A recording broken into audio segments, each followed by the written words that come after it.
ವೀಕ್ಷಕರೇ, ಕಲ್ಪತರು ನ್ಯೂಸ್ಗೆ ಎಲ್ಲರಿಗೂ ಆತ್ಮೀಯವಾದ ಸ್ವಾಗತ. ಕಾರ್ಮಿಕರ ಮೂಲಭೂತ ಹಕ್ಕುಗಳನ್ನು ರಕ್ಷಿಸಲು ಒತ್ತಾಯಿಸಿ ರೂಪಾಯಿ 36,000 ಕನಿಷ್ಠ ವೇತನ, ಖಾಯಮೇತರ ಖಾಯಂಗೆ ಶಾಸನ ಸೇರಿ 6 ಮುಖ್ಯ ಬೇಡಿಕೆಗಳನ್ನು ಒಳಗೊಂಡ ಸಿಐಟಿಯು ಮೆರವಣಿಗೆ. ಪ್ರಾಸ್ತಾವಿಕ ನುಡಿಗಳನ್ನಾಡಿದ ಸಿಐಟಿಯು ತುಮಕೂರು ಜಿಲ್ಲಾ ಪ್ರಧಾನ ಕಾರ್ಯದರ್ಶಿ ಜಿ ಕಮಲ್ ರವರು ಪ್ರಸ್ತುತ ಜೀವನ ವೆಚ್ಚವನ್ನು ಗಮನಿಸಿ ಸರಾಸರಿ ರೂಪಾಯಿ 36,000 ಕನಿಷ್ಠ ವೇತನ ನಿಗದಿಪಡಿಸಬೇಕೆಂದು ಒತ್ತಾಯಿಸಿದರು.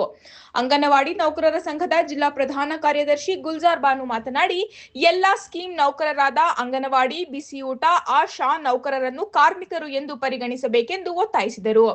ಗ್ರಾಮ ಪಂಚಾಯಿತಿ ನೌಕರರ ಜಿಲ್ಲಾ ಪ್ರಧಾನ ಕಾರ್ಯದರ್ಶಿ ಸುಬ್ರಹ್ಮಣ್ಯ ಎನ್ ರವರು ಮಾತನಾಡಿ, ಕರಡು ಅಧಿಸೂಚನೆ ಹೊರಡಿಸಿದ ದಿನಾಂಕ 11/4/2025 ರಿಂದಲೇ ಪೂರ್ವಾನ್ವಯಗೊಳಿಸದೆ ಮೇ 22ರಿಂದ ಜಾರಿಗೆ ತಂದಿರುವುದು ಕಾರ್ಮಿಕರಿಗೆ ಆಗಿರುವ ಅನ್ಯಾಯ ಎಂದು ಆಕ್ರೋಶ ವ್ಯಕ್ತಪಡಿಸಿದರು. May 30 centre of Indian trade union ಮತ್ತು ವಿವಿಧ ಕಾರ್ಮಿಕರ ಸಂಘಟನೆಗಳ ಸಂಯುಕ್ತಾಶ್ರಯದಲ್ಲಿ ಇಂದು ಸಂಜೆ 3 ಗಂಟೆಗೆ ನಗರದ ಸ್ವತಂತ್ರ ಚೌಕದಿಂದ ಜಿಲ್ಲಾಧಿಕಾರಿಗಳ ಕಚೇರಿವರೆಗೆ ಬೃಹತ್ ಮೆರವಣಿಗೆ ನಡೆಸಲಾಯಿತು. ರಾಜ್ಯದ ಮುಖ್ಯಮಂತ್ರಿಗಳಿಗೆ ಜಿಲ್ಲಾಧಿಕಾರಿಗಳ ಮೂಲಕ ಮನವಿ ಸಲ್ಲಿಸಲಾಯಿತು. ರಾಜ್ಯ ಸರ್ಕಾರ ಮೇ 22ರಂದು ಹೊರಡಿಸಿದ ಏಕರೂಪ ಕನಿಷ್ಠ ವೇತನ ಅಧಿಸೂಚನೆಯನ್ನು ಸಿಐಟಿಯು ಸ್ವಾಗತಿಸುತ್ತಲೇ ಅದರಲ್ಲಿ ನ್ಯೂನತೆಗಳನ್ನು ಸರಿಪಡಿಸಬೇಕೆಂದು ಆಗ್ರಹಿಸಲಾಯಿತು. ಸಿಐಟಿಯು ರಾಜ್ಯ ಉಪಾಧ್ಯಕ್ಷ ಹಾಗೂ ತುಮಕೂರು ಜಿಲ್ಲಾ ಅಧ್ಯಕ್ಷ ಸೈಯದ್ ಮುಜೀಬ್ ಮಾತನಾಡಿ, ಸುಪ್ರೀಂ ಕೋರ್ಟ್ನ ರೇಫ್ಟಾ ಕೋಸ್ಬ್ರೇಟ್ ಮಾನದಂಡದಂತೆ ಕನಿಷ್ಠ ವೇತನ ಪರಿಷ್ಕರಿಸಬೇಕೆಂಬ ಕರ್ನಾಟಕ ಹೈಕೋರ್ಟ್ ನಿರ್ದೇಶನದ ಅನುಸಾರವೇ ಈ ಅಧಿಸೂಚನೆ ಹೊರಬಂದಿದೆ. ಆದರೆ ವೈಜ್ಞಾನಿಕ ಲೆಕ್ಕಾಚಾರಕ್ಕಿಂತ ಕಡಿಮೆ ದರ ನಿಗದಿಯಾಗಿದೆ ಎಂದರು. ಸಿಐಟಿಯು ಜಿಲ್ಲಾ ಖಜಾಂಚಿ ಎ ಲೋಕೇಶ್ ಮಾತನಾಡಿ, ಗಾರ್ಮೆಂಟ್ಸ್, ಪ್ಲಾಂಟೇಶನ್, ಬೀಡಿ, ಅಗರಬತ್ತಿ, ಕೈಮಗ್ಗ ಸೇರಿದಂತೆ 19 ಉದ್ದಿಮೆಗಳನ್ನು ಹೊರಗಿಟ್ಟಿರುವುದರಿಂದ ಬಹುಸಂಖ್ಯಾತ ಮಹಿಳಾ ಕಾರ್ಮಿಕರು ವಂಚಿತರಾಗಿದ್ದಾರೆ. ಅಂಗನವಾಡಿ, ಬಿಸಿಯೂಟ, ಆಶಾ ಕಾರ್ಮಿಕರನ್ನು ಕನಿಷ್ಠ ವೇತನ ವ್ಯಾಪ್ತಿಗೆ ತರಬೇಕು ಎಂದು ಆಗ್ರಹಿಸಿದರು. ತುಮಕೂರು ಮಹಾನಗರ ಪಾಲಿಕೆ ಕಸದ ಆಟೋ ಚಾಲಕರ ಸಂಘದ ಪ್ರಧಾನ ಕಾರ್ಯದರ್ಶಿ ಮಾರುತಿ ಮತ್ತು ಕ್ರಮವಾಗಿ ಅನುಷ್ಠಾನದ ಕಟ್ಟುನಿಟ್ಟು ಹಾಗೂ ಕೇಂದ್ರದ 4 ಕಾರ್ಮಿಕ ಸಂಹಿತೆಗಳಿಗೆ ಕರ್ನಾಟಕದಲ್ಲಿ ಕಾರ್ಮಿಕ ಪರ ತಿದ್ದುಪಡಿಗಳನ್ನು ಆಗ್ರಹಿಸಿದರು.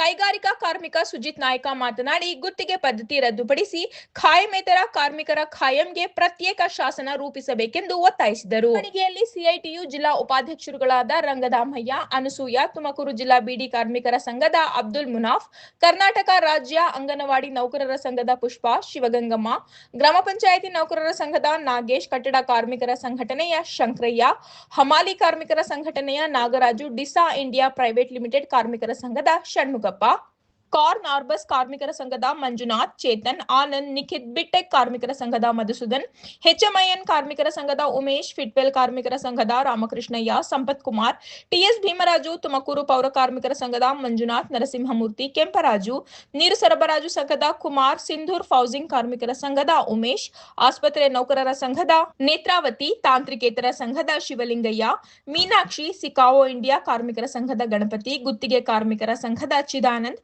ಕಸದ ವಾಹನ ಚಾಲಕರ ಸಂಘದ ಮಾರುತಿ, ಮುನಿಸಿಪಲ್ ಕಾರ್ಮಿಕರ ಸಂಘದ ಪ್ರಕಾಶ್, ಅಕ್ಷರ ದಾಸೋಹ ನೌಕರರ ಸಂಘದ ಕೆಂಪಮ್ಮ ಹಾಗೂ ನಾಗೇಶ್ ಉಪಸ್ಥಿತರಿದ್ದರು. ಸಿಐಟಿಯು ರಾಜ್ಯ ಸರ್ಕಾರವು ಮೇಲಿನ ಎಲ್ಲ ಬೇಡಿಕೆಗಳನ್ನು ತ್ವರಿತವಾಗಿ ಪೂರೈಸಬೇಕೆಂದು ಆಗ್ರಹಿಸಿದರು. ವರದಿ ಉದಯ್ ಕುಮಾರ್, ಕಲ್ಪತರು ನ್ಯೂಸ್, ತುಮಕೂರು.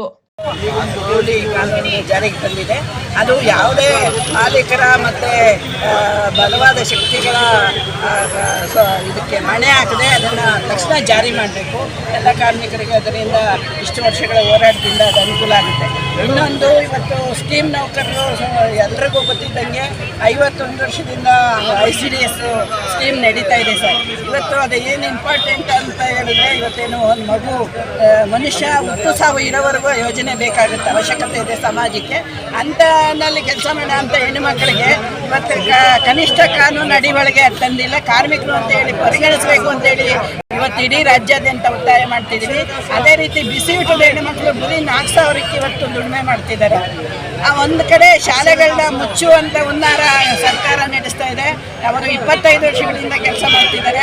ಅವರಿಗೆ ಕನಿಷ್ಠ ಕಾನೂನು ಅಡಿ ಒಳಗೆ ತರಬೇಕು ಅಂತೇಳಿ ಇವತ್ತು ಹೆಣ್ಣು ಮಕ್ಕಳು ದುಡಿತಾ ಇರೋಂಥ ಮೀಡಿ ಇರ್ಬೋದು, ಆಗಲೇ ನಮ್ಮ ಅಧ್ಯಕ್ಷರು ಮಾತಾಡ್ದಂಗೆ ಆ ಒಂದು ತೋಟಗಾರಿಕೆನಲ್ಲಿ ಕೆಲಸ ಮಾಡೋಂಥ ಹೆಣ್ಣುಮಕ್ಳು ಇರ್ಬೋದು, ಆ ಹೆಣ್ಣುಮಕ್ಕಳನ್ನ ಈ ಸರ್ಕಾರ ಕಡೆಗಣಿಸಿದೆ ಅಂತೇಳಿ ನಾವು ಇವತ್ತು ಎಚ್ಚರಿಕೆ ಕೊಡ್ತಾ ಇದ್ದೀವಿ. ಹೆಣ್ಣುಮಕ್ಕಳು ಯಾಕೆಂದರೆ ಸಮಾಜದ ಅಭಿವೃದ್ಧಿಗೆ ಮೂಲ ಕಾರಣ ಆಗೋಂಥ ಹೆಣ್ಣುಮಕ್ಕಳು ಒಂದು ಶಕ್ತಿ, 2 ಶಕ್ತಿಗಳಿದೆ, ಒಂದು ಶಕ್ತಿ. ಹಂಗಾಗಿ ಇವತ್ತು ಸರ್ಕಾರ ಇವತ್ತು ನಾವು ಒತ್ತಾಯ ಮಾಡ್ತಿದ್ದೀವಿ, ಈ ಸ್ಕೀಮ್ ವರ್ಕರ್ಸ್ನ ಅಡಿ ಒಳಗೆ ತರಬೇಕು. ಮತ್ತು ಹೆಣ್ಣುಮಕ್ಕಳು ಯಾವ ವಿಭಾಗದಲ್ಲಿ ಕೆಲಸ ಮಾಡ್ತಿದ್ದಾರೆ ಅವ್ರನ್ನ ಕಾರ್ಮಿಕ ಕನಿಷ್ಠ ವೇತನದ ಅಡಿ ಒಳಗೆ ತರಬೇಕು ಅಂತೇಳಿ ಒತ್ತಾಯ ಮಾಡ್ತಾ ಇದ್ದೀವಿ. ಒಂದು ಹಂತಕ್ಕೆ ಸ್ಪಂದಿಸಿದೆ, ಆದರೆ ಪೂರ್ತಿ ಸ್ಪಂದನೆ ಸಿಕ್ಕಿಲ್ಲ ಅನ್ನುವಂಥದ್ದನ್ನು ನಾವು ಸರ್ಕಾರದ ಮುಂದೆ ಹೇಳ್ತಾ ಇದ್ದೀವಿ.